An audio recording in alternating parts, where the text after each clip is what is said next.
क्या धन्य है वे जो उसकी चेतावनियों को मानते हैं और पूर्ण मन से उसके पास आते हैं। मंगलवार 7 नवंबर 2023। आज के मनन के लिए मैंने आप ही के लिए चुना है भजन संहिता अध्याय 17 और उसका 8वां वाक्य। अपने आंखों की पुतली की नाई सुरक्षित रख, अपने पंखों के तले मुझे छिपा रख। आपका दिन आशीषित हो। जब हम परेशान हैं और भय से घिरे हुए हैं, दाऊद की यह प्रार्थना करें। आइए इस वाक्य पर मनन करते हैं। आज की सुबह का विषय है तेरे पंखों की परछाई में।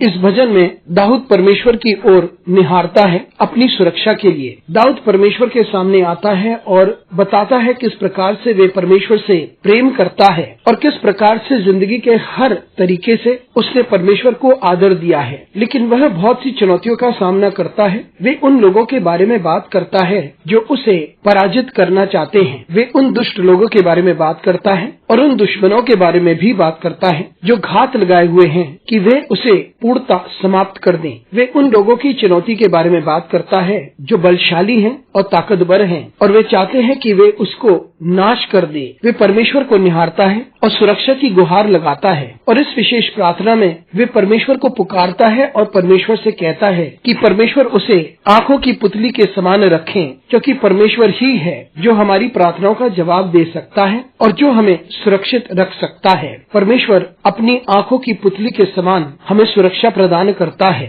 और फिर दाऊद पुकारते हुए कहता है कि मुझे तेरे पंखों के तले छिपा ले। लेकिन हम इस बात को समझते हैं कि जब हम परमेश्वर के पंखों के तले हैं, उस वक्त दुनिया की कोई ताकत नहीं जो हमें हानि पहुंचा सकती है और न ही कोई ऐसी चीज है जो वहां तक पहुंच सकती है। जब हम परमेश्वर के पंखों के तले हैं, तब हम हर प्रकार की बुराई से बचे हुए रहते हैं, दुष्टता से और हिंसा से। और परमेश्वर अपने लोगों को सुरक्षा प्रदान करता है जिस प्रकार से उकाब अपने बच्चों को सुरक्षित रखता है। परमेश्वर अपनी परछाई हमारे ऊपर रखता है और वही हमें सुरक्षा प्रदान करता है और परमेश्वर हमें हर प्रकार के खतरे से सुरक्षा प्रदान करता है और दाऊद इसी बात को खोजता है। इसलिए मित्रों, हम भी परमेश्वर के समीप आ जाएं जब हम चुनौतियों का सामना करते हैं। और चुनौती देने वाला कितना ही विशाल हो और कितना ही ताकतवर हो, तब हम इस बात को याद रखें कि जब हम उसके पंखों के तले रहते हैं, उस वक्त कोई बुराई हमें छू ना पाएगी। अनुग्रहकारी परमेश्वर स्वर्गीय पिता,